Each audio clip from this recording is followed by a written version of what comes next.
Yesu ashimwe, dushima Imana itugiriye neza ikaba iduhaye umunsi mushya n'intambwe nshya Imana iduteje, kandi kubw'ubuntu bwayo n'ineza yayo turacyakomeye, turacyahagaze duhamya kugira neza kwayo. Reka dushime Imana. Turongeye turagushimye Mwami mwiza, urakoze ku bw'aka kanya, urakoze ku bw'ineza yawe, urakoze ko wongeye kuduha kuramuka amahoro, wongeye kurinda ubugingo bwacu, wongeye kurinda Mwami Imana ikomeye ubuzima bwacu, ingingo zacu ni nzima, n'abafite uburibwe uracyafite umugambi wo kubagirira neza. Mwami Imana ikomeye, turagushimye ko tutabaye imihigo y'ibyaduhigaga, ahubwo uturokoreye gukoreshwa iby'ubutwari. Tugirire neza, utwiyereke mu izina ryawe Yesu Kristo, amen. Kuri uyu munsi turavuga ikindi kintu gishimangira icyizere umuntu agomba kugirira Imana. Icya mbere, twabonye ko ubushobozi bwayo budasanzwe. Isomye Abefeso 3:20 tubona ko Imana ifite imbaraga n'ubushobozi bwose. Nanone twabonye ko Imana atari umuntu, ntabwo ishobora kubeshya. Imana ni umunyakuri. Somye Kubara 23:19, ntabwo Imana ari umuntu ngo ibeshye, icyo yavuze izagikora. Ibi bintu iyo bihuye birema nature y'Imana, umwimerere w'Imana. Ntabwo imeze nk'umuntu ngo ibeshye, umuntu niwe ubeshya. Ikindi kandi, ubushobozi bw'Imana burakomeye ku buryo itakunda ibeshya, kuko ubushobozi bwayo icyo yavuga cyose bwagisohoza. Uyu munsi akantu ka gatatu gatuma Imana utagomba kuyishidikanyaho na rimwe, ni umubyeyi. Aba, ubupapa bwayo, ububyeyi, kuba Imana yemera kuba umubyeyi ikavuga ngo ndi so, ndababyaye muri abana banjye. Iryo jambo ubwaryo ni ikimenyetso kigaragaza ko Imana ariyo kwizerwa. Abagalatiya 3:29, Bibiliya iravuga ngo ubwo muri aba Kristo, muri urubyaro rwa Aburahamu, muri n'abaragwa nk'uko byasezeranijwe. Ana we, kuba umubyeyi ntabwo bivuze ngo amaraso aba ariyo watanze uba uhuje amaraso n'abo bana. Oya, ubu umubyeyi bivuze umuntu wemera. Ububyeyi bupimirwa muri level yo kwemera inshingano. Look, kuko umubyeyi birenze kwitwa ko ufite umwana, ahubwo umutima wemera gufata inshingano kugeza ubwo wemera ngo uyu nguyu mufite nk'inshingano, ari no mu bagomba kunzungura. Listen, Imana kuko ari umubyeyi, icyo itanga ntabwo itanga ibintu by'umuntu bwite. Se ndabivuga gute? What I mean is God doesn't give ownership. Sinzi uburyo nabivuga mu Kinyarwanda. Uvuga ngo ownership ni ukuba wagize ikintu wita icyawe ku giti cyawe, ikintu wigengaho. Ntabwo Imana itanga ikintu buri muntu yigengaho, ngo igukebere ku mugabane wawe, ngo ikubwire ngo akira ibyo wigengaho. Ntabwo ari uko ikora. Ahubwo Imana itanga access.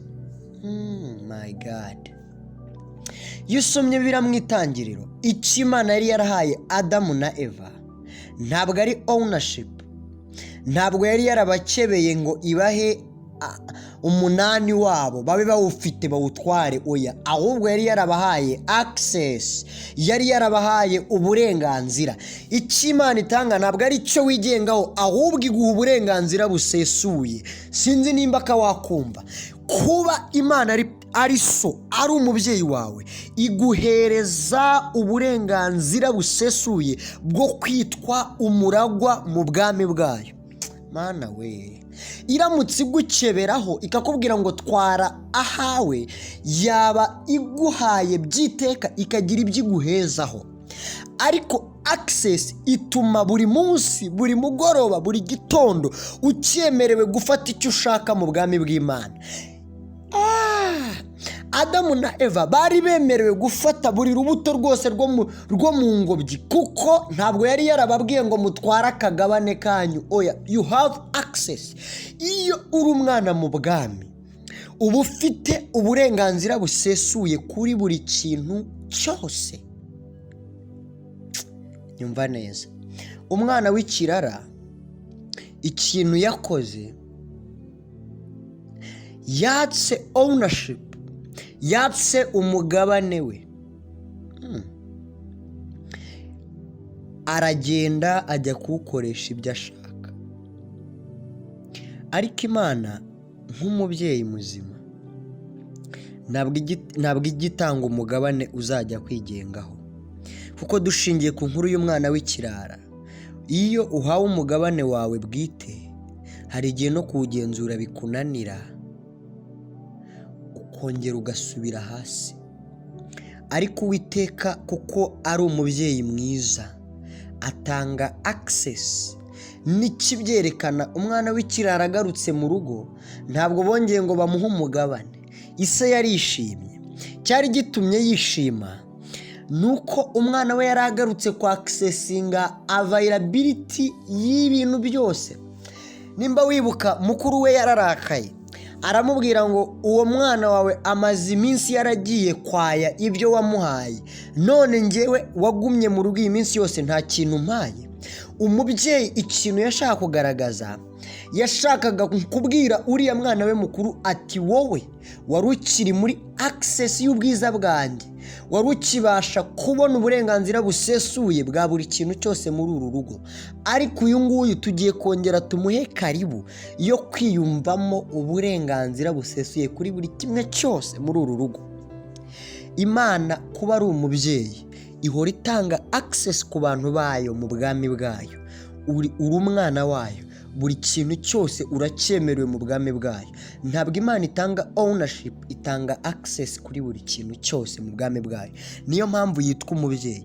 Umubyeyi ntabwo ari umuntu utanga umunani ngo arekere, oya, ahubwo uhorana access kuri buri kimwe afite.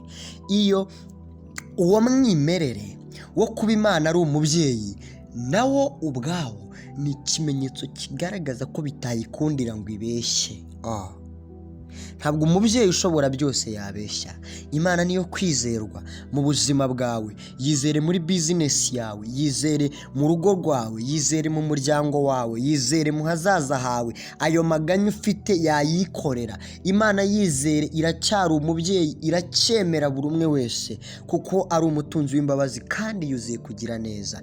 Iyo niyo message nari ngufitiye uyu munsi. Imana iguha umugisha kandi kugirire neza, ikwagurira imbago, ikuzamure kandi iguha umugisha byuzuye mu izina rya Yesu Kristo. Amen.